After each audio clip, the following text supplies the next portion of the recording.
नमस्कार दोस्तों, स्वागत है आपका आपके अपने YouTube channel exam grow tips and tricks में। यूपी ट्रिपल एस सी पेट के लिए क्रैश कोर्स क्लास नंबर 6 करने वाला हिस्ट्री यानी कि इतिहास की बात करें। मैंने आपसे प्रॉमिस किया है कि 30 वीडियोज में पूरे हिस्ट्री को खत्म करेंगे। भूगोल की बात करें 14 से 15 क्लास में खत्म करेंगे, जिसकी पीपीटी बन चुकी है। क्लास गैप नहीं होगा, ठीक। हिस्ट्री खत्म नहीं हो पाएगी। एग्जाम जो डेट आया है उसके हिसाब से मुझे संडे में 2 वीडियो या फिर किसी दिन मुझे 2 वीडियो अपलोड करना पड़ेगा, वो मैं करूँगा, ठीक। लेकिन आप लोगों का सपोर्ट थोड़ा सा चाहिए। एक चीज़ मुझे अच्छी लगी कि पीडीएफ जो मैं दे रहा हूँ क्रैश कोर्स का, कंप्लीट हिस्ट्री का, कंप्लीट ज्योग्राफी, पॉलिटी का, हिंदी, यूपी जी के, साइंस स्टडी के, कम समय में अच्छे तरीके से पूरे टॉपिक को, इंपॉर्टेंट टॉपिक को रिवीजन करने के लिए बहुत बेस्ट ये क्रैश कोर्स है। पीडीएफ सारे आप लोग का रिस्पांस बहुत अच्छा लगा। जो जिन बच्चों ने लिया अच्छे अच्छे कमेंट्स कर रहे हैं कि पीडीएफ बहुत अच्छा है और सही है। चलो ठीक है। और जिन लोगों ने नहीं लिया 50% का डिस्काउंट चला, जाके लो, लिंक डिस्क्रिप्शन में दे दूंगा, ठीक। और आपने चैनल को सब्सक्राइब नहीं किया, सब्सक्राइब भी कर लो, जिससे आने वाले वीडियो या क्लासेस की अपडेट्स आपको मिलती रहे, ठीक है। चलिए शुरू करें। यहाँ पे आज हम करेंगे मौर्य साम्राज्य के बाद की बात करें। मौर्योत्तर काल यानी कि मौर्य साम्राज्य के बाद और गुप्त साम्राज्य के बीच का जो कालांतर था, उसके बीच के कुछ 30 इंपॉर्टेंट महत्वपूर्ण क्वेश्चन, ठीक है। इस बीच में आपका शुंग वंश निकल के आया था, ठीक है, कुषाण वंश निकल के आया था। तो इन्हीं सारी को हम देखेंगे जो इंपॉर्टेंट है आपके लिए। चलिए सबसे पहले क्वेश्चन की बात करें। क्वेश्चन है आपके सामने, अंतिम मौर्य सम्राट बृहदत्त की हत्या कर किसने शुंग वंश की स्थापना की थी। तो क्वेश्चन आपसे यहाँ पे बन सकता है, अंतिम मौर्य सम्राट कौन था? बृहदत्त था। बृहदत्त की हत्या किसने की? तो आपका आंसर आएगा पुष्यमित्र शुंग ने। पुष्यमित्र शुंग ने, option number A right answer होगा, ठीक। एक क्वेश्चन आपसे बन सकता है, शुंग वंश की स्थापना किसके द्वारा की गई? तो पुष्यमित्र शुंग द्वारा शुंग वंश की स्थापना की गई, ठीक है। कब की गई? 185 ईसा पूर्व में।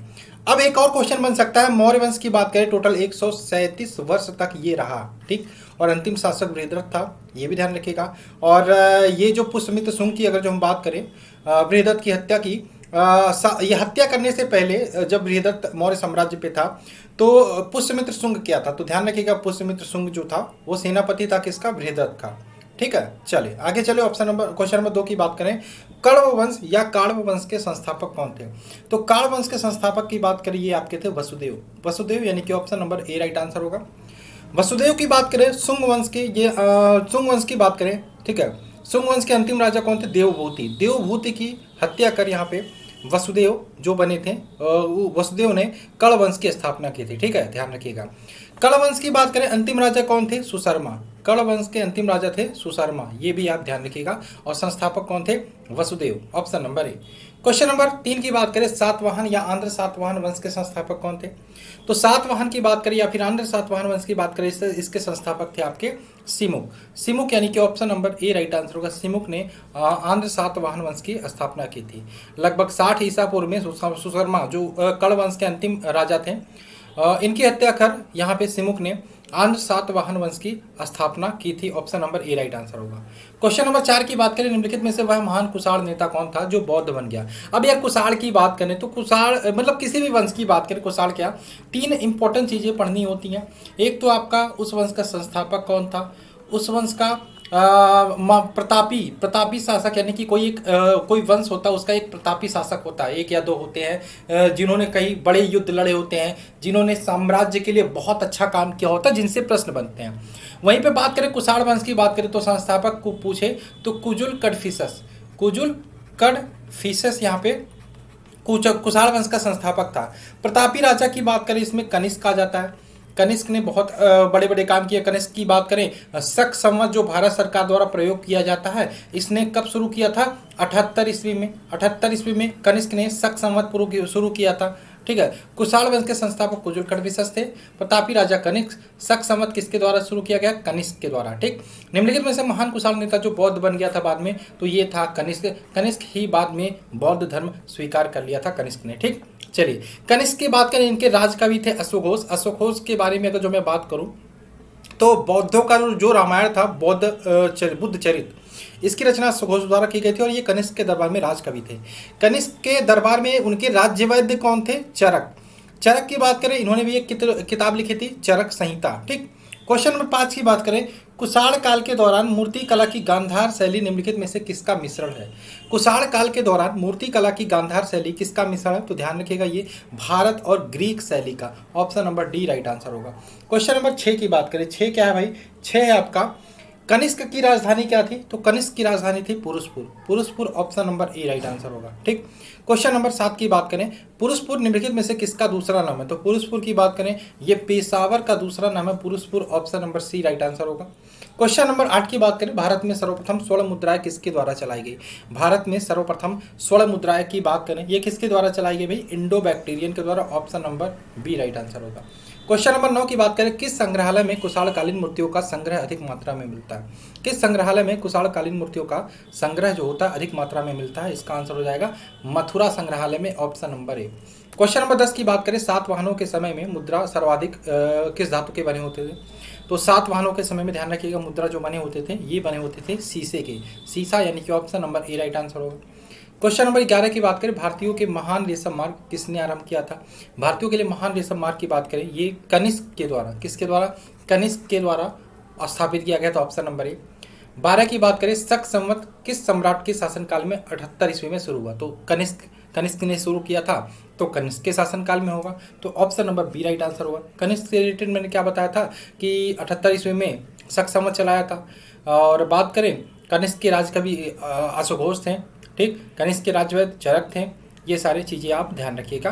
क्वेश्चन नंबर 13 की बात करें, चरक और नागार्जुन, लेकिन नागार्जुन और चरक दोनों किसके दरबार में शोभा थे? तो ये कनिष्क के दरबार में शोभा थे। ऑप्शन नंबर है। 14 की बात करें, तक्षशिला विश्वविद्यालय के कहाँ स्थित था? तो तक्षशिला विश्वविद्यालय की बात करें, ये पाकिस्तान के रावलपिंडी में देखने को मिलेगा। Option number A right answer होगा, तक्षशिला। ठीक है, प्राचीन काल में शिक्षा का प्रमुख केंद्र माना जाता था। क्वेश्चन नंबर 15 की बात करें, प्राचीन कलिंग का महान शासक कौन था?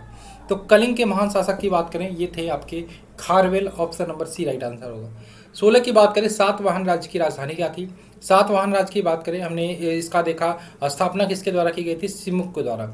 ठीक है, सिमुक के द्वारा। इसके अलावा पूछा जाए सातवाहन वंश की राजधानी क्या थी? तो ये थी प्रतिष्ठान या Paithan. Option number B right answer होगा। 17 की बात करें, निम्नलिखित में से कौन सा अभिलेख कलिंग नरेश खारवेल से संबंधित है? कौन सा अभिलेख कलिंग नरेश खारवेल से संबंधित है? तो ये संबंधित है हाथी गुम्फा। हाथी गुफा option number A right answer होगा। 18 की बात करें, देखो शक संवत हमने देखा 78 ईस्वी में कनिष्क के द्वारा चलाया गया था, लेकिन विक्रम संवत की बात करें तो विक्रमादित्य चंद्रगुप्त विक्रमादित्य द्वितीय के द्वारा यहाँ पे 58 ईसा पूर्व में चलाया गया। तो option number B right answer होगा। शकों पर विजय के उपलक्ष्य में ये विक्रम संवत चलाया गया था 58 ईसा पूर्व में। क्वेश्चन नंबर 19 की बात करें, मौर्यों के बाद दक्षिण भारत पे सबसे प्रभावशाली राज्य कौन था? तो ये भी ध्यान रखिएगा, मौर्यों के बाद दक्षिण भारत पर सबसे प्रभावशाली वंश की बात करें तो ये सातवाहन वंश था। 20 की बात करें, शुंग वंश के बाद किस वंश ने भारत पर राज्य किया? तो शुंग वंश के बाद भारत पर कण्व वंश ने राज्य किया था। ऑप्शन नंबर सी। 21 की बात करें, किस चीनी जनरल ने कनिष्क को हराया था? किस चीनी जनरल ने हराया था? तो ये भी ध्यान रखिएगा, पेन चाओ ने यहाँ पे कनिष्क को हराया था। ऑप्शन नंबर ए। 22 की बात करें, कनिष्क बौद्ध धर्म की किस शाखा का अनुयायी था जिसका प्रसार उसने मध्य एशिया व सुदूर पूर्व में किया? तो किस शाखा का था? ये था महायान शाखा का। Option number C right answer होगा। 23 की बात करें, कनिष्क के शासनकाल की सर्वाधिक महत्वपूर्ण घटना कौन सी थी? तो कनिष्क के शासनकाल की सर्वाधिक महत्वपूर्ण घटना आपकी बात करें तो आपकी चतुर्थ दो बौद्ध संगति हुई थी ईस्वी की प्रथम शताब्दी में। ये आपका हुई थी कुंडलवन कश्मीर में। कुंडलवन कश्मीर में हुई थी और ये कनिष्क के शासनकाल में हुआ था। अध्यक्षता किसने की थी? अश्वघोष ने। चतुर्थ बौद्ध संगति। Option number C right answer होगा। 24 की बात करें, सर्वप्रथम भारत में विशुद्ध संस्कृत भाषा में लंबा अभिलेख किस राजा द्वारा जारी किया गया? तो ये भी ध्यान रखिएगा, शकों के राजा रुद्रदमन द्वारा। Option number B. Question number 25 की बात करें, किस राजा के शासनकाल में ईसाई धर्म प्रचारक सेंट थॉमस भारत आया था? तो किस राजा के शासनकाल में ये आया था? ये आया था गोंदो फर्निस के शासनकाल में। Option number C. Question number 26 की बात करें, किस कुषाण शासक ने सर्वप्रथम 16 मुद्राएं जारी की? किस कुषाण शासक ने सर्वप्रथम 16 मुद्राएं जारी की? तो ये जारी किया था कडफिसस सेकंड ने। Kadphises second. Option number B. 27 की बात करें, किस वंश के शासकों ने छत्र प्रणाली का प्रयोग किया? भाई इसका आंसर क्या हो जाएगा? शकों ने। Option number D. और 28 की बात करें, प्राचीन काल में भारत पर आक्रमण के संबंध में कौन सा कालांतर से, यानी कि कौन सबसे पहले आक्रमण किया था? तो यूनानी सबसे पहले आए थे, उसके बाद शक आए थे, उसके बाद कुषाण आए थे। ऑप्शन नंबर ए। क्वेश्चन नंबर 29 की बात करें, मौर्य उत्तर काल में किसने भारत में हिंदू राज्य की स्थापना की? तो किसने की थी? डेमेट्रियस ने, ऑप्शन नंबर ए। इसके अलावा कलिंग नरेश खारवेल किस वंश से संबंधित था? तो ये थे चीरी वंश से संबंधित, ऑप्शन नंबर। ये टोटल थे आज के 30 क्वेश्चन। नेक्स्ट क्लास से हम गुप्त वंश साम्राज्य में एंटर कर जाएंगे। गुप्त वंश वो भी बहुत इंपॉर्टेंट है, उससे भी बहुत सारे प्रश्न बनते हैं। चलिए, वीडियो पसंद आए तो लाइक करना मत भूलिए। पीडीएफ मैंने बोला बहुत इंपॉर्टेंट है आपके परीक्षा के लिए, बहुत सारे क्वेश्चन फंसने वाले हैं। लिंक डिस्क्रिप्शन में दे दूंगा, जाओ बाई करो, पढ़ना शुरू करो। ठीक, चलिए मिलते हैं नेक्स्ट क्लास में। जय हिंद दोस्तों, जय भारत।